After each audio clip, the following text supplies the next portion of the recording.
Hey guys, this is Tauna, and today we have our first episode of Commander of the Week, and today we're going to be focusing on Giada, Font of Hope. So this is going to be a new series that I'm going to be doing where we're going to focus on a different commander each week. I want your feedback as to what you want me to include in it and everything like that, but we have a bunch of different stuff in here, so hopefully you guys enjoy it as much as I enjoyed making it. So let's start off with a quick overview. She was released within Streets of New Capenna and recently reprinted within Foundations. She's a very good supporting commander where she enables you to be able to play your mono white deck with angels, but the deck doesn't really rely on her. You've got a lot of stuff to kind of work around her where if worst case scenario she gets removed, you don't need her back straight away. The lowest price currently is 83 cents for her, and she's currently trending as she's just got reprinted alongside a lot of angels, plus there's an amazing new jumpstart version, so that's why we're covering her here.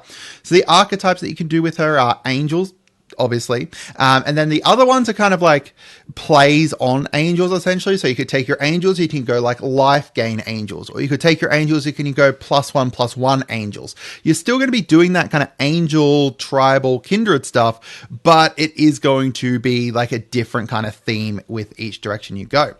So this is the different art gallery, so I wanted to kind of show like the different arts that you can potentially get with her in case there's one that's, you know, more interesting for you.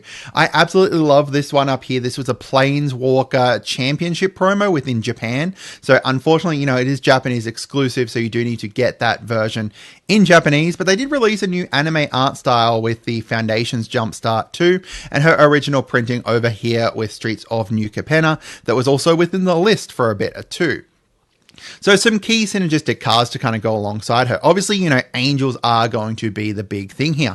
But as I said, you know, you've got a couple different ways you could take her, whether it's +1 angels or lifelink kind of angels that are based around life gain and stuff. So, you know, Righteous Valkyrie kind of works into that kind of life gain style. Lyra is like a one in between where you've got the life gain, but then you've also got the fact she's buffing them up. So when you're going like that +1 route, you're going a little bit more aggro, kind of going in for big flying beat down. And, you know, given the fact that Giada plays well into that, where she gives each of your angels a +1 counter when they enter equal to the amount of angels you already control, that's really, really strong, right? Like that's going to go great for that kind of flying beat down kind of style.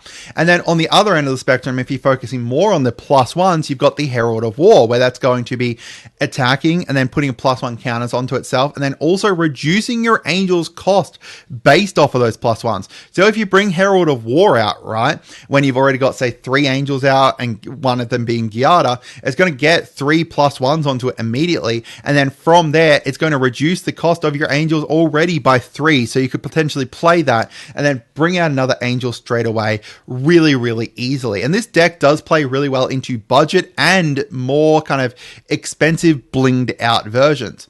Some lesser known synergies, some newer cards and stuff like that. So the Conjurer's Mantle I really love. That was within the precon, the Convoke precon from March of the Machine, and it's going to make it so that whenever you attack, you get to reveal the top 6 cards of your deck, you find an angel within them and put that into your hand. So it's additional draw, and white is not great for draw. They've been getting a little bit better lately, but from there, you know, you've got a couple different things that you can do here that kind of help that along, and Conjurer's Mantle is a great one for that, as well as the fact that it gives vigilance, and you're going to have big flyers that there's a few white things that give vigilance, but this is just another one to kind of go alongside it. Exemplar of Light is a new one from Foundations that it's going to play into both of those kind of synergies. Now, this is more like a life gain one, in my opinion, because of the fact that, you know, it's gaining the +1s from that life gain, and you're focusing more on the life gain section for it to get it. But even then, you know, you could play it in a counters deck too with Giada at the helm. It's going to be whenever you gain life, get a +1, and then from there, also draw a card if it's the first +1 put onto it. So when you play the Exemplar of Light, immediately if Giada's out, you're going to be drawing cards, which is amazing. You've also got Everything Comes to Dust, which is a great card. I absolutely love this. I think people overlooked it from Doctor Who, you know, especially because Farewell was printed within here. This is going to be a one-sided board wipe, most likely, because as long as you convoke at least one of your angels to kind of cast it, you can obviously, you know, likely convoke more because of the fact that you want to be able to cast it for cheaper, but As long as you've convoked at least one angel, you're going to exile all creatures except for your angels, then all artifacts and enchantments. So it's a huge board wipe that is most likely going to be a one-sided board wipe. And that's one thing that I kind of focused on when I was building this deck for the budget version, is a fair few kind of big removals to make it so that our flyers are sticking around and able to continue on.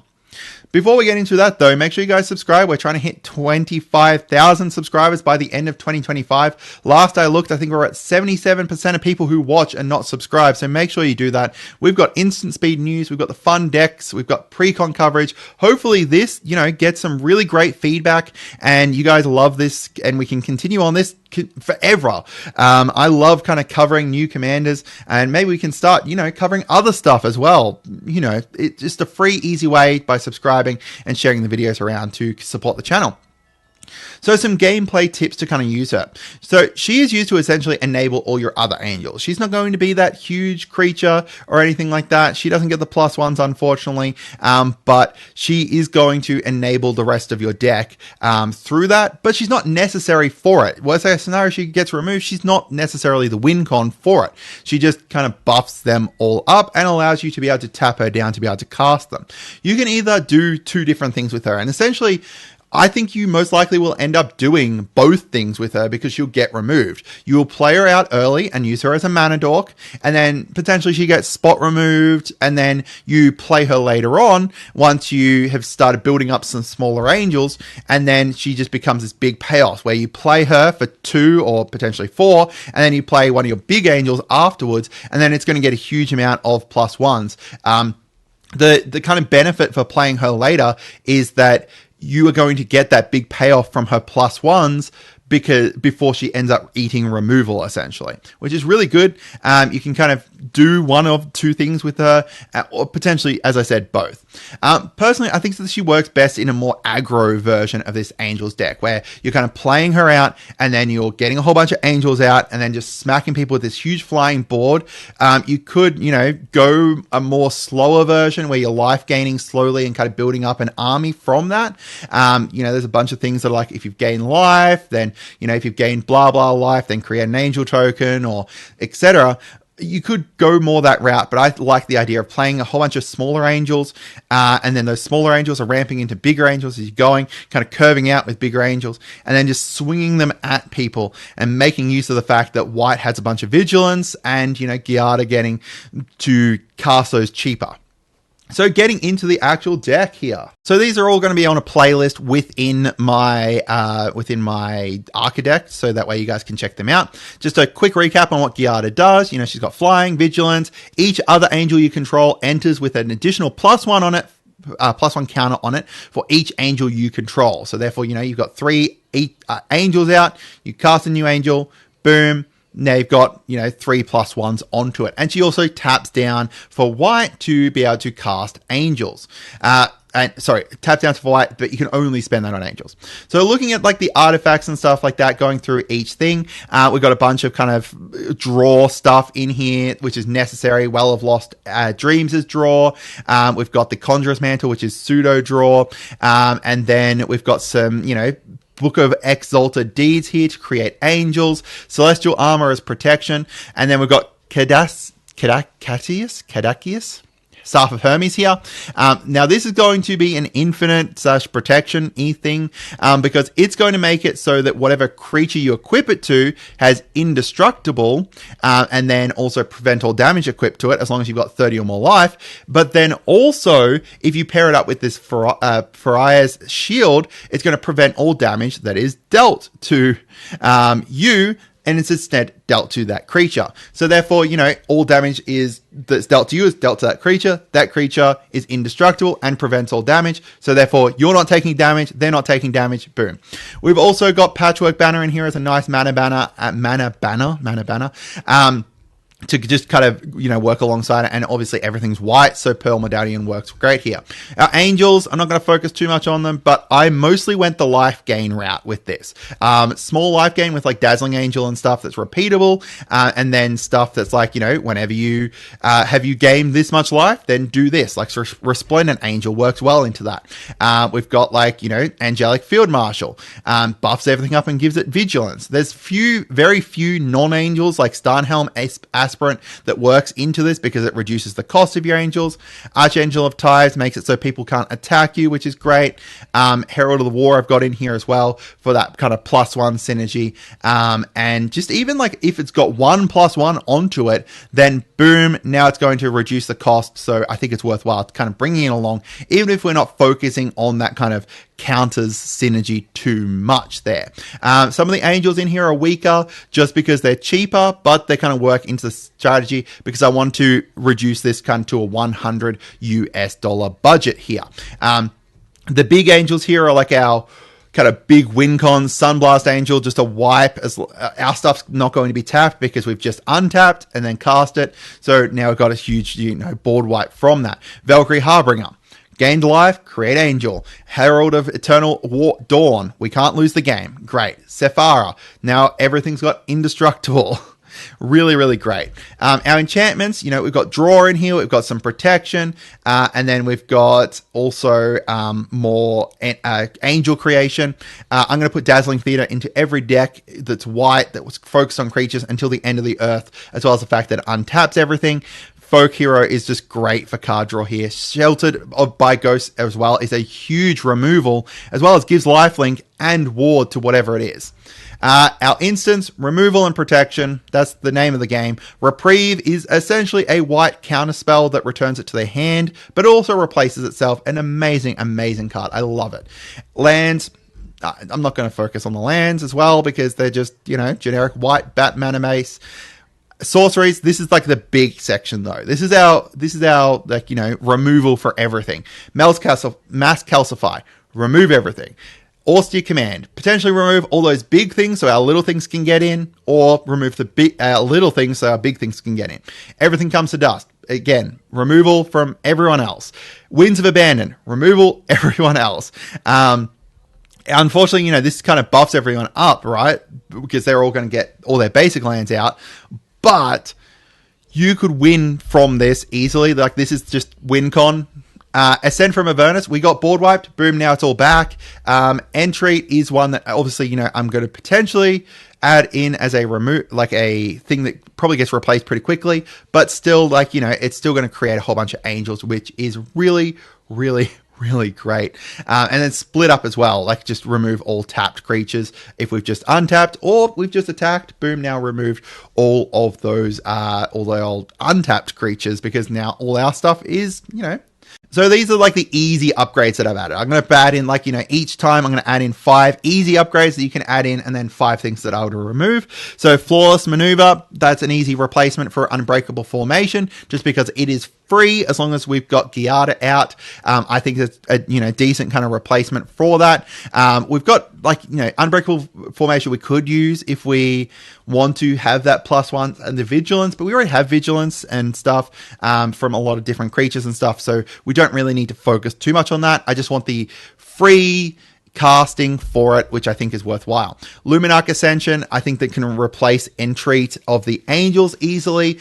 This is just going to allow us to be able to create more angels. This creates more angels, but this just does it cheaper. Ozolith, I think is worthwhile bringing along. I would have brought along some other ways to be able to do this. What's the other one? There's one from New Capenna that was worthwhile, but I can't remember what its named is. That's kind of like Ozolith Light. I would have brought that along in the base deck, but I just didn't have enough room for it. Or the new one from new one from Duskmorn as well. That's worthwhile. The Survivor one. Both of those allow you to be able to remove those counters and move the counters around when things die.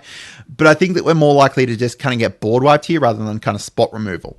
The Book of Exalted Deans. Again, create angels, each end step this one is, as long as we've gained life, that just replaced Angelic Accord. It's just a better version of this in my opinion. While it is, 3/3 angels as opposed to 4/4 angels, we're going to create these easier, as well as the fact that we've got this second part here that we can do, exiling this to make it so that we've essentially got like a, herald of whatever it is, a platinum angel. And then Battle Angels of Tyr is just an amazing, amazing angel. It's got flying, it's got myriad, it's going to work well into all the strategies, as well as the fact that it can ramp you, it gets you card draw, it gets you life gain. It just works really well into all of those strategies, but unfortunately it's just a little bit expensive at the moment. All right, moving on to the ranking. So power level, I think she's easily a 4, right? Like I think Giada, in regards to like a very aggro kind of angel deck is great. She has like, each individual part of this could almost be its own creature, right? Like a flying vigilant 1/1, 2-cost 2/2 angel is already pretty decent. Then add in the fact that it's just going to buff everything up. Again, really, really great. And then also a mana dork. She's just it's just amazing as a white commander here. We've got the fun factor is 3. I don't think that she's necessarily a super fun commander, a very nicely strong one, sure, but I don't think she's super fun. Versatility, she really only plays into a angels deck, whether it's angels with life gain, angels with this, angels with flying, whatever. It is going to be an angels based deck no matter what way you build it. So she's not a super versatile, like you can't build her in a whole bunch of different ways, but she is, pretty good. Overall, I think she's about a 3, kind of middle of the pack. She's good, but it's going to be a pretty relatively straightforward deck that you're building. You're going to use a lot of the same cards, whether, even if you're going life gain versus counters, you're still going to go with mostly kind of the same cards here. But overall, this is a deck that I own. I do like it. I do really, really like it. Maybe I should have added like do I like it overall? Because overall, she'd be a 4 in regards to how much I like her. But, in regards to a kind of non-biased ranking, I think she's about a 3. So what would you guys like to see? What commanders would you like to see featured? And have you got a deck to kind of go alongside it? Because I would love to feature your decks as well. If you, if you say, hey, I want you to show like a Voja deck or something like that.